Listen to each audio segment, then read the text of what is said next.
हो गई share screen.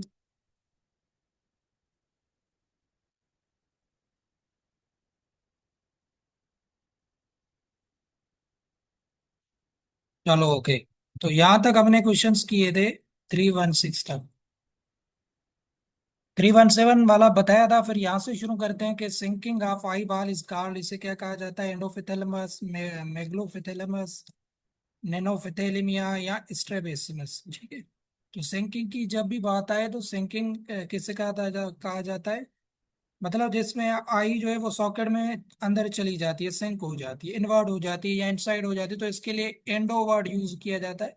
एंडोफिथेलमस condition आपने याद रखना है।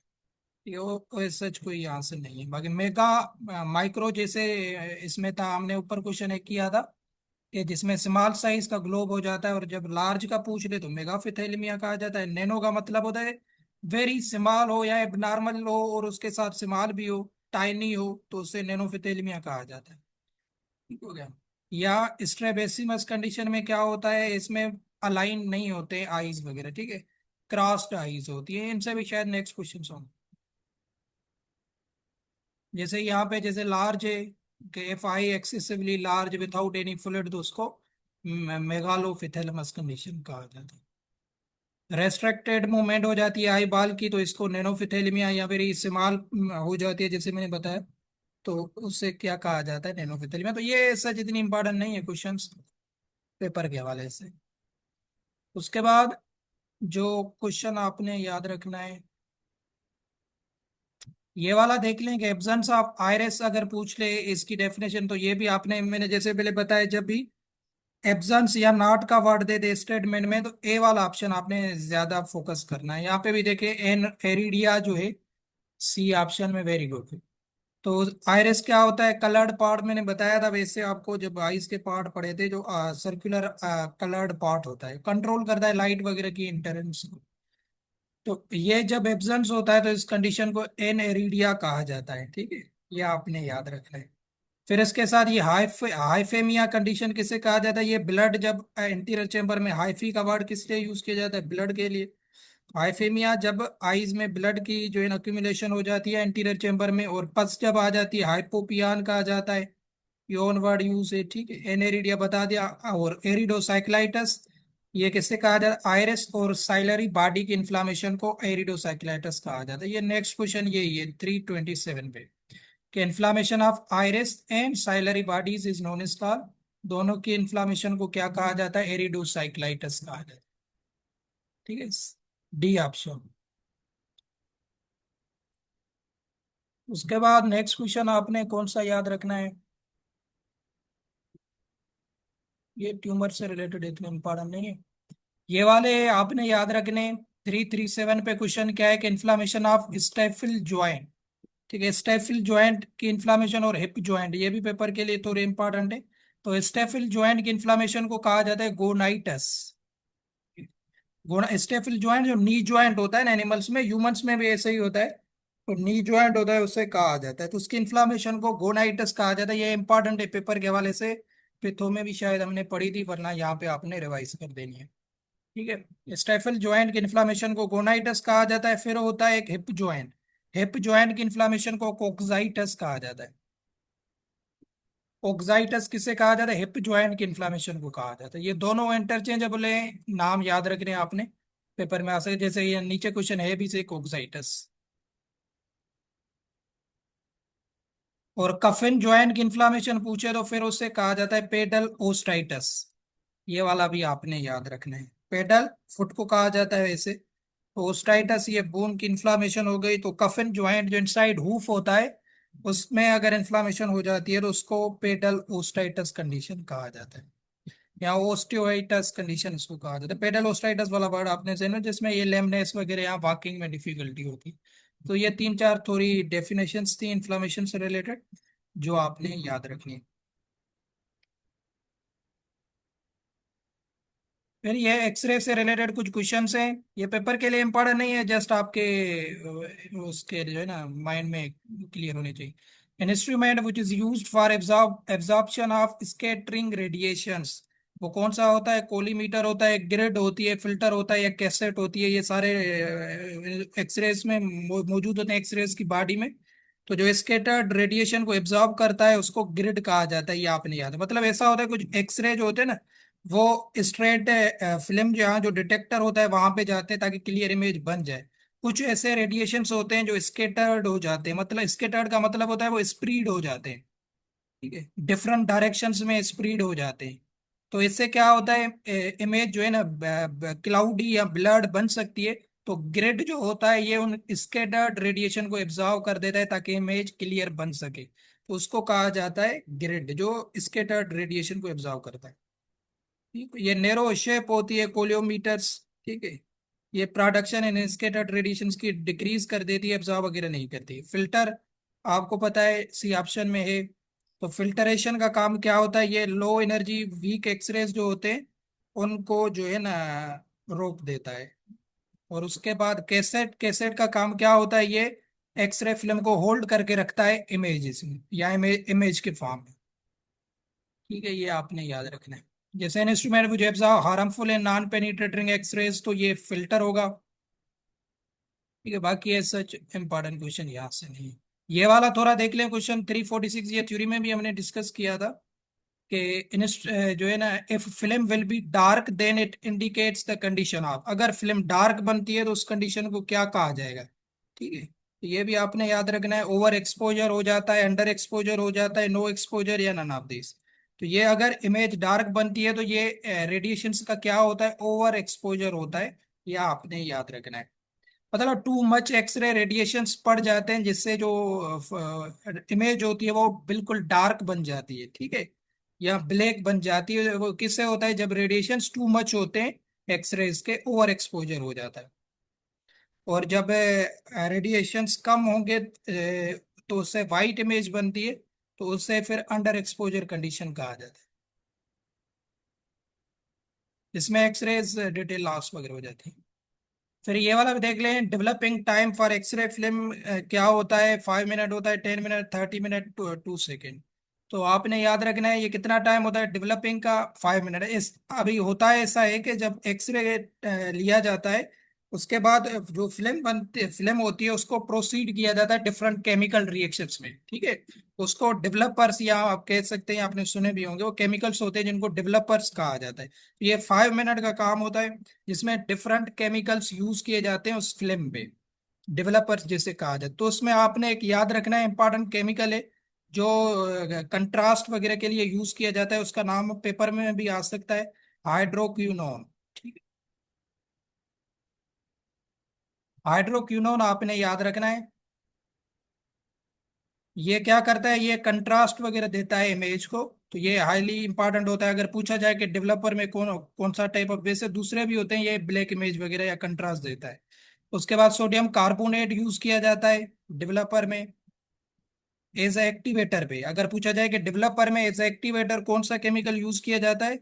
Sodium carbonate. ये डिटेल्ड क्वेश्चन है, नहीं आएंगे बट आपके जहन में होने चाहिए जस्ट।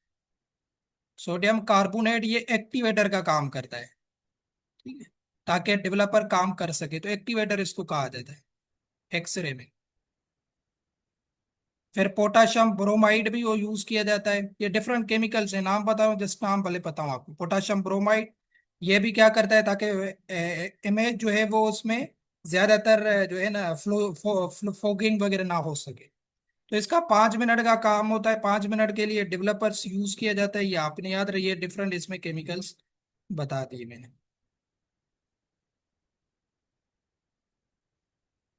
जैसे ये लिखे भी हुए हैं यहाँ पे, कंपोजिशन डेवलपर की क्या है? Sodium sulphide, sodium carbonate, potassium bromide, ये सारे यूज किए जाते हैं ऑल ऑफ दिस।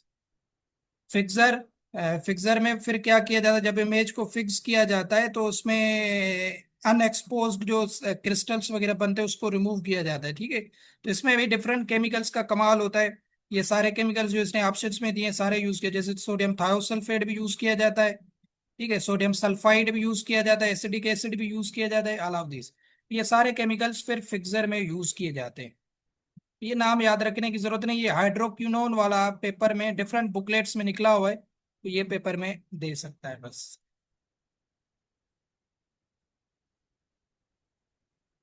फिर वॉशिंग टाइम क्या होता है एक्सरे का? वॉशिंग टाइम आपने याद रखना है 5 मिनट, 30 सेकेंड, 15 सेकेंड, 20 मिनट। तो वॉशिंग टाइम होता है 30 सेकेंड्स, मतलब डेवलपर्स के बाद फिर वॉश किया जाता है एक्सरे को, तो वो टाइम होता है 30 सेकेंड। उसके बाद फिक्स किया जाता है।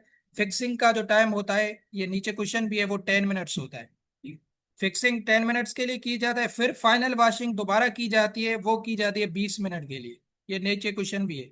फाइनल वॉशिंग 20 मिनट्स के लिए की जाती है, उसके बाद ड्राई किया जाता है। ठीक है, तो ये डिफरेंट टाइम वहां पे कैप्सूल, वेट कैप्सूल में जब सर्जरी पड़ी थी वहां पे भी थे, यहाँ पे भी ये सच बता दिया।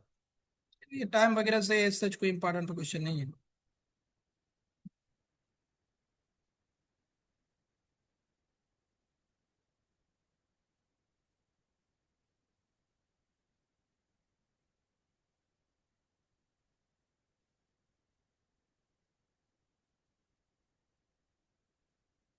अच्छा, यहाँ पे देख ले 374, improper mineralization of osteoid tissue is called, उसे क्या कहा? Osteomalacia, osteopenia, osteoporosis, osteolysis. ठीक है, ये किसे कहा जाता है? जिसमें बोन्स में जब मिनरलाइजेशन इम्प्रॉपर हो जाती है तो उसको ओस्टियोमलेसिया कहा जाता है या मलेशिया कहा जाता है। अच्छा, क्या होता है? ओस्टाइट टिश्यूज होते हैं। ठीक है, ये सॉफ्ट बोन्स में मौजूद होते हैं या न्यू बोन्स में मौजूद होते हैं मिनरल्स की जो है ना डिपोजिशन से पहले। कौन कौन से मिनरल्स होते हैं बोन्स में? हम पढ़ चुके हैं, कैल्शियम भी है एंड फास्फोरस भी है। ठीक है, ये बोन्स में मौजूद होते हैं मिनरल्स। तो ये जब डिपॉजिट होते हैं तो इससे हार्ड बोन बन जाता है। तो ओस्टियोमलेशिया कंडीशन में क्या होता है कि यहाँ पे जो मिनरलाइजेशन है वो प्रॉपरली नहीं होती है, इम्प्रॉपर हो जाती है। ठीक है, तो इसमें बोन्स जो होते हैं वो सॉफ्ट या वीक रहते हैं और इसको कहा जाता है ओस्टियोमलेशिया कंडीशन, ए ऑप्शन जो है। ठीक है, तो कैल्शियम और फास्फोरस की जो डिपोजिशन है वो सही तरीके से नहीं होती है, तो ये बोन्स में वीक बोन्स हो जाते हैं या सॉफ्ट बोन हो जाते हैं, जिसको ओस्टियोमलेशिया कंडीशन कहा जाता है। विटामिन डी की डिफिशियंसी वगैरह इससे ये होता है। ठीक है, ये आपने याद रखना है। फिर ओस्टियोपेनिया, किसे पेनिया का रिड्यूस मतलब होता है, मतलब बोन्स का जो मास है वो रिड्यूस हो जाएगा। ओस्टियोपोरोसिस किसे कहा जाता है? जब बोन्स का मास वगैरह लॉस हो जाता है या फ्रेजाइल हो जाते हैं या पोरस कंडीशन में चले जाते हैं। पोरस या फ्रेजाइल जब बोन्स हो जाते हैं ड्यूरिंग मेकिंग, मिनरलाइजेशन नॉर्मल होती है तो उसको ओस्टियोपोरोसिस कहा जाता है। जैसे नेक्स्ट क्वेश्चन भी ऐसा ही है, an adult uniform porosity of bones occurs due to the calcium deficiency, तो उससे ओस्टियोपोरोसिस कंडीशन कहा जाता है। ठीक है, ये 375 वाला थोड़ा इंपॉर्टेंट है, बाकी तो इससे इंपॉर्टेंट है।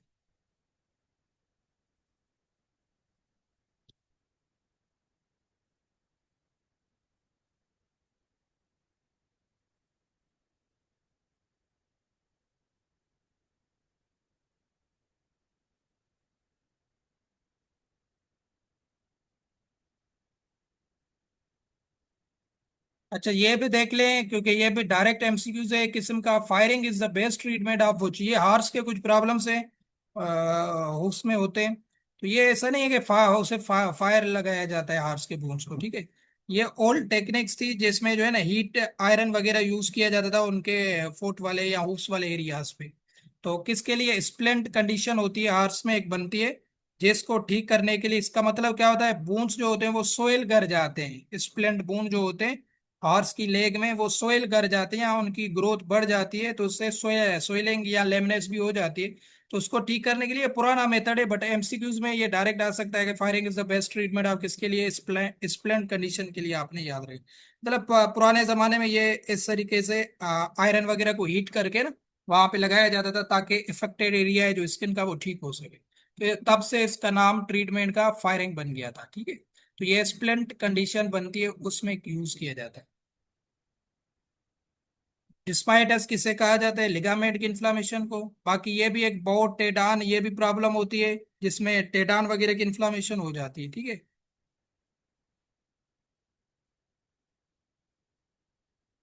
फिर ये वाला भी देख लें, chronic purulent inflammation of collateral cartilage of coffin bone is known is कॉफ। तो ये भी एक आर्स में प्रॉब्लम है जिसमें क्या होती है, जो कफिन बून होता है उसमें पस भर जाती है या उसके जो नजदीक वो कार्टिलेजेस वगैरह होते हैं वो जो है ना शॉक्ड हो जाते हैं, उनमें पस भर जाती है, तो उससे क्वेटर कंडीशन कहा जाता है, क्वेटर। ठीक है, तो ये क्वेटर की ये भी हॉर्स का प्रॉब्लम है, तो ये भी डायरेक्ट डेफिनेशन दे सकता है पेपर में, क्या? Chronic purulent of collateral cartilage of coffin bone. ठीक है, तो ये आपने याद रखना है किसकी डेफिनेशन है, मतलब वहां पे इन्फ्लामेशन हो जाएगी कार्टिलेजेस में या पस भर जाएगी तो उस कंडीशन को क्वाइटर कहा जाता है।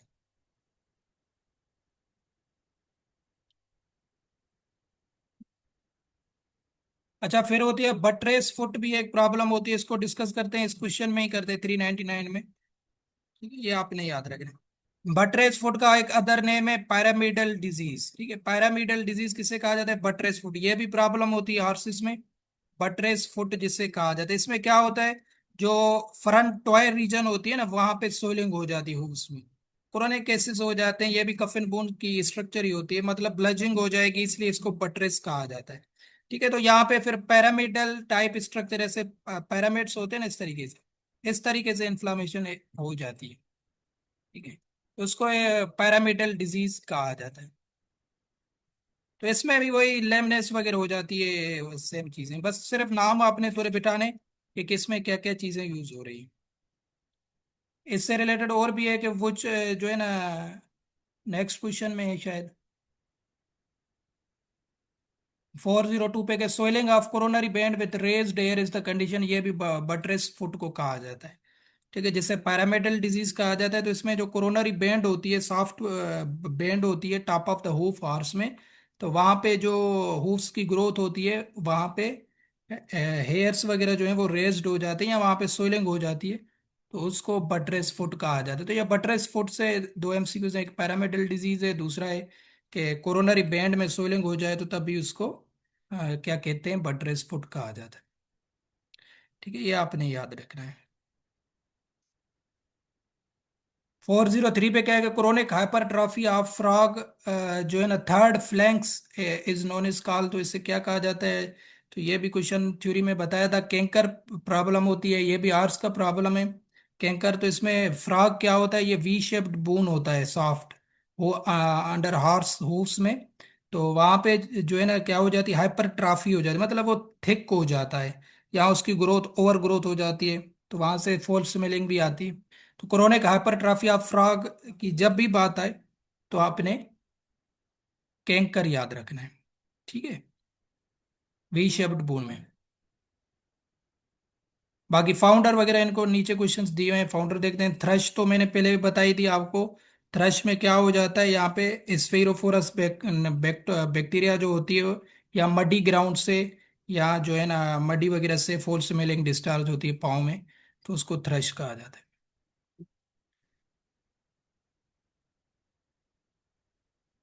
जैसे ये क्वेश्चन थ्रस्ट से रिलेटेड है, हमने वहां पे डिस्कस भी किया था, condition develop due to the unhygienic building और muddy ground is known is called thrush, इसको कहा जाता है।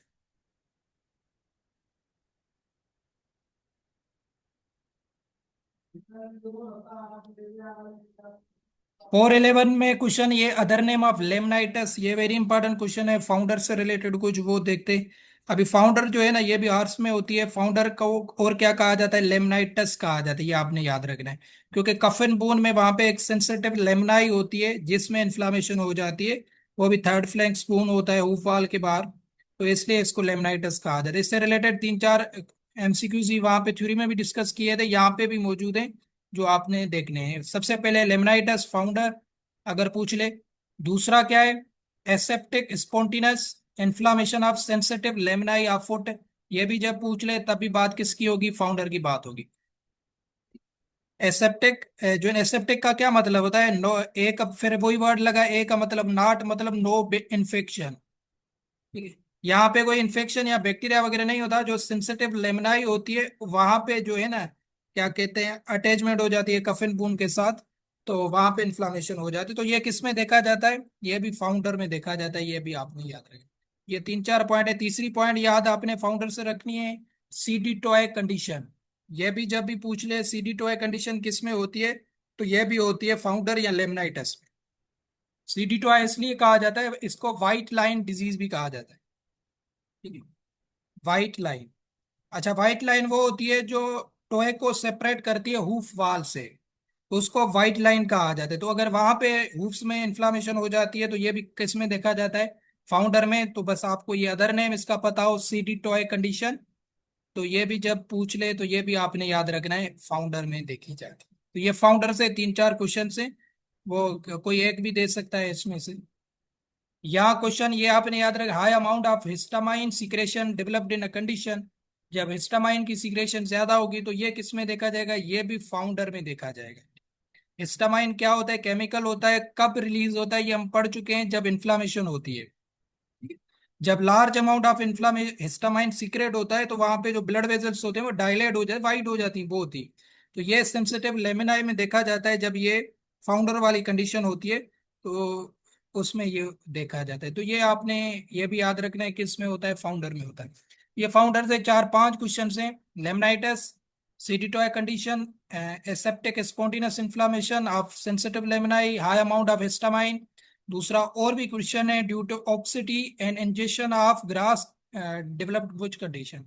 ऑप्सिटी वगैरह जब हार से बहुत ही ज्यादा उसमें ऑप्सिटी हो जाती है, तो यहाँ वो ज्यादा ग्रास खा लेता है, लश ग्रीन ग्रास, तो उससे भी कौन सी कंडीशन बनती है, लैम्प फाउंडर कंडीशन बनती है। ठीक है। तो ये डिफरेंट एमसीक्यूज है, मतलब lush green grass excess amount में खा जाएगा ग्रेन्स, तो उससे वो ओवर वेट हो जाता है, तो ये भी एक जो है ना वहां पे वो उसमें प्रॉब्लम होती है, पेन होती है, लेमनेस होती है, तो उसको भी फाउंडर का। नेक्स्ट क्वेश्चन, फाउंडर से क्या है कि animal showing sign as a hind limb under the body and fore limb forward in which condition. तो ये भी आपने याद रखना है, ये भी किस में देखा जाता है, ये भी देखा जाता है फाउंडर में। ठीक है। मतलब क्या होता है, ये वही सेम फाउंडर वाली बात तो आपको समझ आ गई, मतलब वो फोर लिम्ब को जो है एक्सटेंड करता है आगे की तरफ, और जो हाइंड लिम्ब से उनको बैक की तरफ जो है अंडरनीथ करता है। तो क्यों, क्योंकि उससे पेन होता है हॉर्स को बहुत ही ज्यादा, तो इसलिए मतलब फोर लिम्ब को आगे की तरफ करेगा, बैक जो लेग्स होंगी इसको इस तरीके से करेगा हाइंड लिम्ब, क्योंकि पेन होता है वो खड़ा नहीं हो पाता, तो वो शिफ्ट करता रहता है अपने वेट को। तो इस इसको भी किस में देखा जाता है, लेमनाइटस या फाउंडर में देखा जाता है। तो वो किसी भी देखो ना फॉर्म में क्वेश्चन दे सकता है, या पूछ सकते हैं लेमनाइटस किसे कहा जाता है, सीडिटोइड कंडीशन किसे कहा जाता है, या ये वाला दे देगा hind limb in the body and fore limb extend and hind limb under the body, ये भी फाउंडर हो गया। एसेप्टिक स्पॉन्टेनियस इन्फ्लामेशन, ये भी फाउंडर हो गया। ये पांच छह क्वेश्चन थे जो डायरेक्ट आपके किससे बने हुए हैं, फाउंडर से बने हुए। अच्छा, उसके बाद 420 पे क्वेश्चन क्या है कि यहाँ तक ये हॉर्स के कुछ प्रॉब्लम्स के थे, अभी कुछ ये ना एनेस्थेटिक्स ड्रग्स वगैरह इनसे जो है स्टेटमेंट्स एमसीक्यू से, agents which produce loss of sensation to any part or whole part of the body is known as called narcotics या narcosis, इसको कहा जाता है एनेस्थेटिक, एनाल्जेसिक, सेडेटिव्स। ये आपने याद रखना है किसे कहा जाता है, एनेस्थेटिक्स को कहा जाता है। एनेस्थेटिक्स क्या करती हैं, ड्रग्स पेन वगैरह को जो है ना सेंसेशंस को ब्लॉक करती हैं, वो किसी एक पार्ट में, लोकल टाइप में या जनरल होल पार्ट में, तो इन सबको क्या कहा जाता है, एनास्थेटिक कहा जाता है। लोकल वो होता है जो वन पार्ट ऑफ बॉडी को ब्लॉक करता है सेंसेशंस को, जनरल क्या होता है जो होल बॉडी को। और तो ये अपने एनाल्जेसिक किसे कहा जाता है, जो पेन वगैरह से रिलीफ मिलता है जिससे, तो ड्रग से उनको एनाल्जेसिक कहा जाता है। सेडेटिव्स, जिसमें इनकी डेफिनेशन देखते हैं यहाँ पे मौजूद है, इसमें एनिमल काम रहता है, एंजाइटी वगैरह रिड्यूस होती है। बाकी नार्कोसिस वगैरह किसे कहा जाता है, ये ओपाइड ड्रग्स होती है जिसमें जो है ना कंप्लीट लॉस ऑफ सेंसेशन तो नहीं होता है, बस पेन वगैरह से रिलीफ। 421 पे क्या है कि loss of sensation in limited body area, तो उसे क्या कहा जाएगा, तो उसे लोकल एनेस्थीसिया कहा जाएगा। अगर लिमिटेड बॉडी एरिया का जो है ना सेंसेशन लॉस होगा तो उसको लोकल एनेस्थीसिया कहा जाता है। और कंप्लीट अनकॉन्शियसनेस एनिमल की हो जाती है तो उससे क्या कहा जाता है, उसको जनरल एनेस्थीसिया कहा जाता है। ये भी सारे आपने देखे होंगे क्वेश्चंस। जनरल एनेस्थीसिया कैसे, कंप्लीट लॉस ऑफ या complete unconsciousness of animal, general anaesthesia को कहा जाता है। ठीक है, ये आपने याद रखना है। फिर next question, relief from pain, ये तो बता दिया था, एनाल्जेसिया को कहा जाता है। फिर यहाँ पे तीन चार अभी और डेफिनेशंस हैं, यहाँ पे देखते हैं जिनको आपने देखना है। ये वाली देखनी है आपने, ये वहां पे भी मैंने बताई थी, सेम टू सेम कैप्सूल में मौजूद भी थी। A state of mild degree of central depression in which patient is awake but calm। ठीक है। तो ये mild degree of central depression होता है जिसमें पेशेंट अवेक रहता है बट काम रहता है, खामोश रहता है, तो इसको क्या कहा जाता है, ये सेडेशन को कहा जाता है। नहीं नहीं नहीं, सेडेशंस।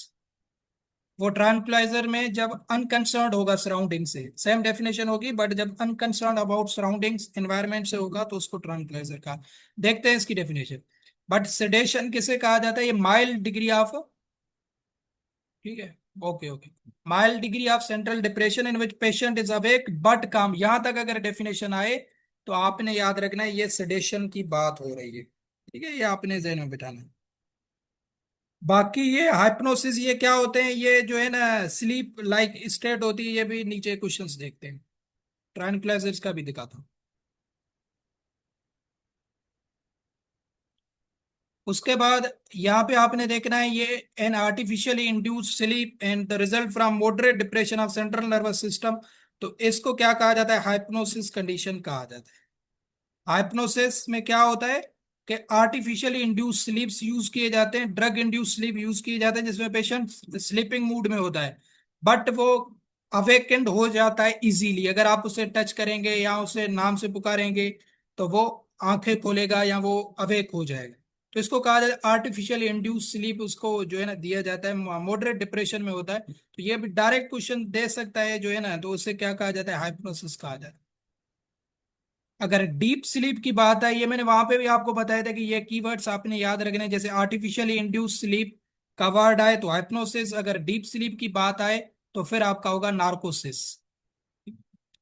नार्कोसिस किसे कहा जाता है? Moderate degree of central nervous system in drug produce deep sleep accompanied by analgesia, मतलब एनल्जेसिया भी होगा, पेन भी नहीं होगा, और डीप स्लीप में एनिमल होगा तो उसको नार्कोसिस कहा जाता है। और अगर पूछा जाए पेशेंट इज अवेक बट काम, तो सेडेशन होगा। ठीक है, तो ये कीवर्ड्स आपने याद रखने। डीप स्लीप पूछे नार्कोसिस, आर्टिफिशियली इंड्यूस स्लीप की बात करें तो हाइप्नोसिस। और नेक्स्ट क्वेश्चन अगर आप देखें तो इसमें क्या है कि state of behavioural change in which patient is relaxed and unconcerned with his surrounding या अनकंसर्न्ड विथ एनवायरनमेंट का वर्ड दे दे तो फिर आपकी होगी ट्रांक्विलाइजेशंस। डी ऑप्शन में होगा ट्रांक्विलाइजेशन, सी ऑप्शन में मौजूद है। ठीक है, ये आपने याद रखनी है। ट्रांक्विलाइजर्स फिर क्या होते हैं? जिसमें वो अनकंसर्न्ड होता है सराउंडिंग से।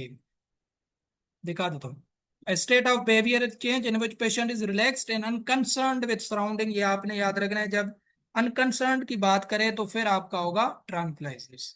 ठीक है, तो ये चार पांच आपने डेफिनेशंस से जो है ना टर्म्स जो है उनकी याद रखने हैं।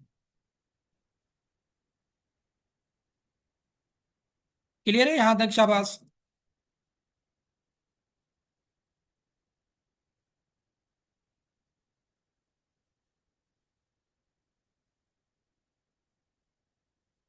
Okay,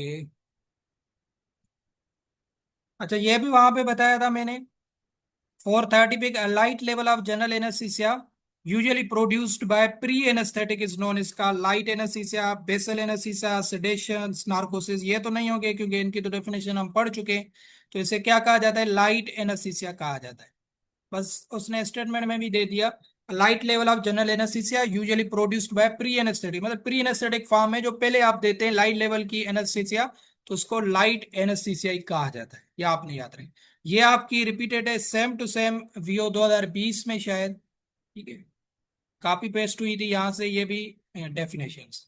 A technique in which two or more anesthetic agents are combinedly used in active achieve anesthesia is known is called, उसे क्या कहा जाता है? उसे कहा जाता है बैलेंस एनेस्थीसिया। बस यहाँ पे आपने याद रखना है जो है ना टू वाला वर्ड। ठीक है, टू और मोर एनेस्थेटिक एजेंट्स को जब कंबाइन किया जाता है तो उसको क्या कहा जाता है? जो है ना बैलेंस एनेस्थीसिया कहा जाता है, और ये आपकी रिपीटेड है 2020 में। और ये भी मैंने आपको वहीं पे थ्योरी में भी बताई थी, loss of sensation of whole body due to the functional disruption का जब भी वर्ड आए, functional disruption by marked stimulation rather than depression is known as called, ये भी डायरेक्ट डेफिनेशन है पेपर के हवाले से, तो इसको कहा जाता है डिसोसिएटिव एनालिसिस है। ठीक है, loss of sensation of whole body due to the functional, मतलब फंक्शनल डिस्ट्रप्शन हो जाती है, इसमें भी यही होता है कि अगर डिसोसिएटिव एनालिसिस है कि अगर आप उसे टच करेंगे या अगर आप उसके जो है ना आवाज देंगे या वहीं पे शोर शराबा ज्यादा होगा तो एनिमल जो है ना वो उसमें आ जाएगा, कॉन्शियस हो जाएगा, तो इसको कहा जाता है फंक्शनल डिस्ट्रप्शन।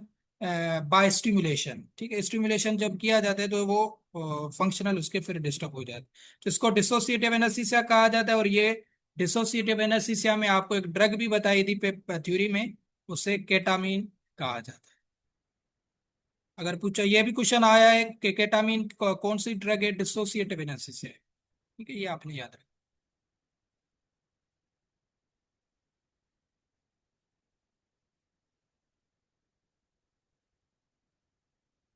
अच्छा, यहाँ पे शायद हमने एक क्वेश्चन से में इसमें किए, बेसल एनास्थीसिया कहा जाता है इसे। ठीक है, 430 में आप लोगों ने भी नहीं बताया। ठीक है, वो जो प्री एनेस्थेटिक के तौर पे दी जाती है उसको बेसल एनास्थीसिया कहा जाता है। ठीक है, ये यहाँ पे हम वो उसको मिस्टेक को सेट कर रहे हैं।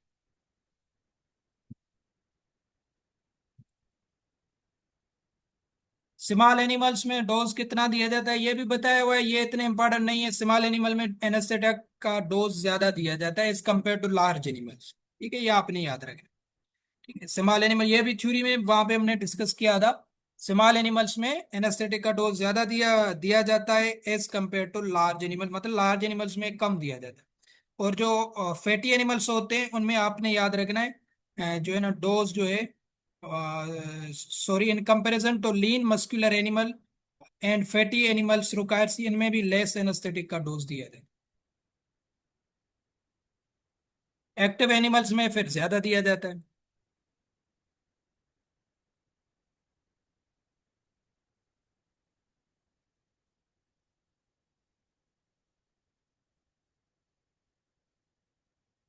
What is atropine sulphate? ठीक है, एट्रोपिन सल्फेट क्या है? ट्रैंक्विलाइजर है, एंटीकोलिनजेरिक ड्रग है, मॉर्फिन डेरिवेटिव डेरिवेटिव से, या ऑल ऑफ दीज है? ये भी हम डिस्कस कर चुके हैं। टी एंटीकोलिनजेरिक ड्रग होती है एट्रोपिन सल्फेट, सीक्रेशन वगैरह को रिड्यूस करती है। और ये किससे ली गई, ऑब्टेन की गई? एट्रोपा बेलाडोमा, एक प्लांट होता है, वहां से ये ली गई है। ये भी थ्योरी में मैंने क्वेश्चंस बताए थे, बट ये इतने इंपॉर्टेंट नहीं है।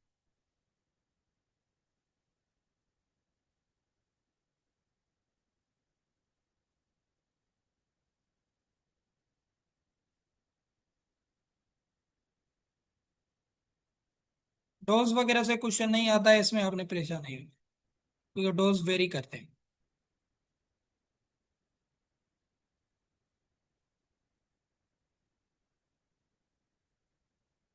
यहाँ तक करते हैं, बाकी नेक्स्ट वो करेंगे इस, यहाँ से शुरू करेंगे कल।